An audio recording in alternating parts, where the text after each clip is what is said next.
Chapter 1 Once Upon a Time. Once upon a time, Mrs. Peters said to her sixth grade class, these are the most magical words our world has ever known and the gateway into the greatest stories ever told. They are an immediate calling to anyone who hears of them, a calling into a world where everyone is welcome and anything can happen. Mice can become men, maids can become princesses, and they can teach valuable lessons in the process. Alex Bailey eagerly sat up in her seat. She usually enjoyed her teacher's lessons, but this was something especially close to her heart. Fairy tales are much more than silly bedtime stories, the teacher continued. The solution to almost every problem imaginable can be found in the outcome of a fairy tale. Fairy tales are life lessons disguised with colorful characters and situations. The Boy Who Cried Wolf teaches us the value of a good reputation and the power of honesty. Cinderella shows us the rewards of having a good heart. The Ugly Duckling teaches us the meaning of inner beauty. Alex's eyes were wide, and she nodded in agreement. She was a pretty girl with bright blue eyes and short strawberry blonde hair that was always kept neatly out of her face with a headband. The way other students stared at the teacher as if the lessons being taught were in another language was something Mrs. Peters had never grown accustomed to. So Mrs. Peters would often direct the entire lesson in the front row, where Alex sat. Mrs. Peters was a tall, thin woman who always wore dresses that resembled old, patterned sofas. Her hair was dark and curly and sat perfectly on the top of her head like a hat, and her students often thought it was. Through a pair of thick glasses, her eyes were permanently squinted from all the judgmental looks she had given her classes over the years. Sadly, these timely tales are no longer relevant in our society, Mrs. Peters said. We've all traded their brilliant teachings for small-minded entertainment like television and video games.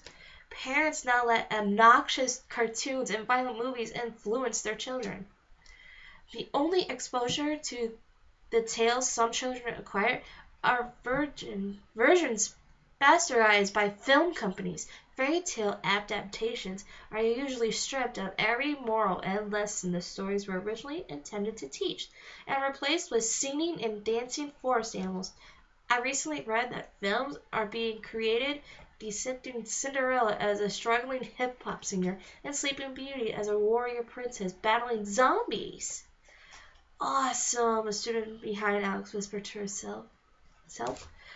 Alex shook her head. Hearing this made her soul hurt. She tried to share her disapproval with her fellow classmates, but sadly, her concern was not reciprocated. I wonder if the world would be a different place if everyone knew these tales in the way the brothers Grimm and Hans Christian Andersen intended them to be known. Mrs. Peters said, I wonder if people would learn from the Little Mermaid's heartbreak when she dies at the end of her real story. I wonder if there would be so many kidnappings if children were shown the true dangers that Little Red Riding Hood faced.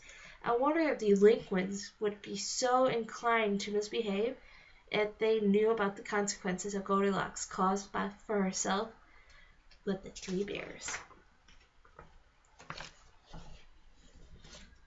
There is so much to learn and prevent for our futures if we just open our eyes to past teachings. Perhaps if we embraced fairy tales as much as we could, it would be much easier to find our own happily ever afters.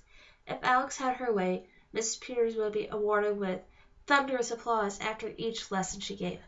Unfortunately, all that followed her classes was a mutual sigh of relief among the students, thankful that they were over. Let's see how well you all know your fairy tales, the teacher said with a smile, and began pacing the room. And Rumpelstiltskin, what did the young maiden's father tell the king that his daughter could spin hay into? Does anyone know? Miss Peters scanned the classroom like a shark looking for wounded flesh. Only one student raised her hand. Yes, Miss Bailey? Miss Peters called. He claimed she could spin hay into gold, Alex said. Very good, Miss Bailey, Miss Peters said. If she had a favorite student, not that she could ever admit to having one, Alex would have been it. Alex was always eager to please. She was the definition of a bookworm. It doesn't matter what time of day it was, before school, during school, after school, before bed, she was always reading. She had a thirst for knowledge, and because of it, Alex was usually the first person to answer Mrs. Peters' questions. She tried her best to impress her classmates with every chance she got, put an extra effort in her book report and class presentation she was assigned. However, this usually annoyed the other students, and Alex was often teased for it. She constantly heard other girls making fun of her behind her back. She usually spent lunch alone after a tree somewhere with an open library book. Although she would never tell anyone, Alex was so lonely that sometimes it hurt. Now can anyone tell me what the compromise was that the maiden made with Rumpelstiltskin? Alex waited a moment before putting her hand up. She didn't want to seem like a total teacher's pet. Yes, Miss Bailey? In exchange of turning the hay into coal, the maiden promised to give Rumpelstiltskin her firstborn child when she became queen, Alex explained. That's a pretty steep deal, a boy behind Alex. What's a creepy old short man want with a baby anyway? A grown next to him asked. Obviously, he couldn't adopt with a name like Rumpelstiltskin, another student added. Did he eat the baby? Someone asked nervously. Alex turned around to face her clueless peers. You're all missing the point of the story, Alex said. Rumpelstiltskin took advantage of the maiden because she was in need. The story is about the price of a bad negotiation. What we are willing to give up in long term in the future for something short term in the present. Get it? Mrs. Peters could change her facial expression. She would look very proud. Nicely put, Miss Bailey, she said. I must say, in all my years of teaching, I rarely came across a pupil with a much in-depth knowledge as a loud snore suddenly came from the back of the classroom. A boy in the back row was slouched over his desk and drooling from the corner of his mouth, very much asleep. Alex had a twin brother, and it was moments like these that made her wish she didn't. Mrs. Peters diverted her attention to him like a paperclip to a magnet. Mr. Bailey, Miss Peters asked. He continued to snore. Mr. Bailey, Miss Peters asked again, kneeling down closer to him. He let out another enormous snore. A few of the students wondered how it was possible for such a loud noise to come out of him. Mr. Bailey! Mrs. Peters shouted in his ear. If someone had lit a firework under his seat, Connor Bailey jumped back to life, almost knocking over his desk. Where am I? What happened? Connor asked in a panicked state of confusion.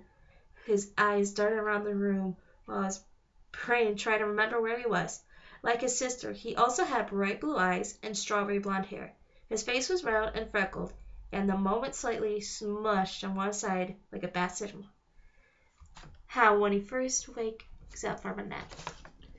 Alex could have been more embarrassed by her brother. Besides sharing looks and a birthday, she and her brother couldn't have been more different. Connor may have lots of friends, but unlike his sister, he had trouble in school, mostly trouble staying awake. I'm so glad you could rejoin us, Mr. Bailey, Miss Peters said sternly. Did you have a nice nap? Connor turned bright red. I'm so sorry, Mrs. Peters, he apologized, trying to be as genuine as possible. Sometimes when you talk for so long periods of times, I doze off. No offense, I can't help it. You fall asleep in my class at least twice a week, Miss Peters murmured. Well, you do talk a lot. Before he could stop himself from saying it, Connor knew it was the wrong thing to say.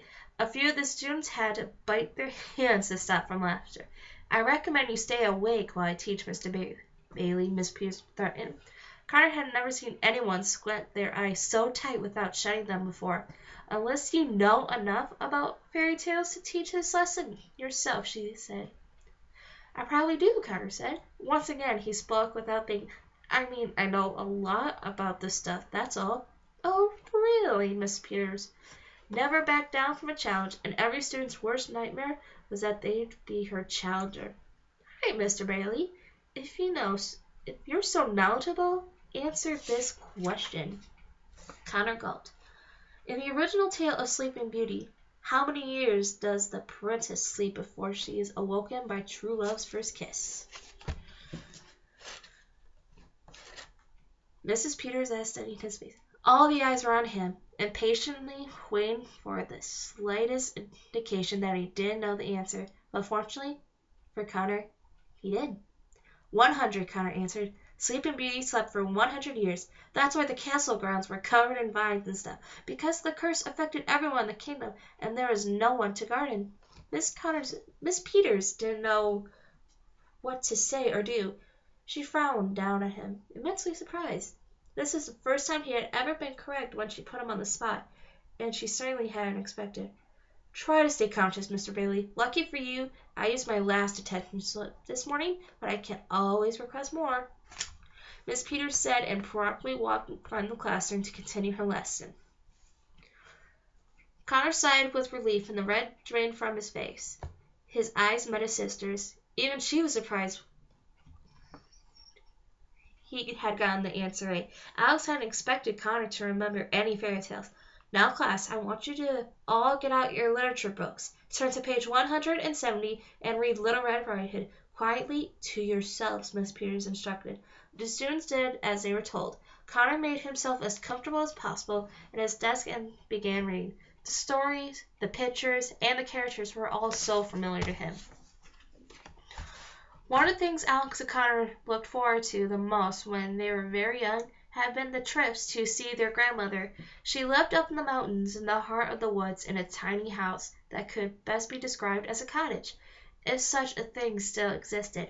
It was a long journey, a few hours by the car, but the twins loved every minute of it. Their anticipation would grow as they traveled up the windy roads and through the endless trees, and when they crossed the yellow bridge, the twins were excitedly exclaimed, "We're almost there! We're almost there!" Once they arrived, their grandmother would meet them at the door with open arms and a hug so tight they would almost look at you two. You've both grown a foot since the last time I saw you, Grandma would say. Even they hadn't, and they would lead them inside, where a freshly baked batch of cookies waited for them. Their father had grown up in the woods and would spend hours each day telling the twins his adventures as a kid. All the trees he climbed, all the streams he swam, and all the furious animals he barely escaped from.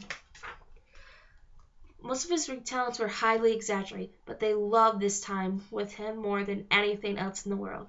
Someday, when you're older, I'll take you all the secret places where I used to play. Their father would tease them. He was a tall man with kind eyes that would wrinkle whenever he smiled, and he smiled quite a bit, especially when he was teasing the twins. At night, the twins' mother would help their grandmother cook dinner, and after they had eaten, as soon as the dishes were done, the family would sit around the fireplace. The grandmother would open a big storybook, and she and their father would take turns reading the twins' fairy tales until they fell asleep. Sometimes the Bailey family would be up until sunrise. They would tell the stories with such detail and passion that it didn't matter how many times the twins heard the same story. They were the best memories any child could ask for. Unfortunately, the twins hadn't been back there since their grandmother's cottage in a very long time. "Mr. Bailey!" Mrs. Peters shouted. Connor had dozed off again. "I'm sorry, Mrs. Peters," he bellowed back, sitting straight up in his seat like a soldier on guard. If looks could kill, Connor would have been dead from scald if he was sending them. "What do we think of the real Red Riding Hood?" the teachers asked the students. A girl with frizzy hair and thick braces raised her hand. "Mrs. Peters," the frizzy-haired girl, "I'm confused." "And why is that?" Miss Peters said, as if asking, "What on earth can you possibly be confused about, idiot?" "Because it says the big bad wolf is killed by the hunter," the frizzy-haired girl explained. "I always thought the wolf was just upset because the other wolves in his pack made fun of his snow, and he and Little Red Riding Hood became friends in the end.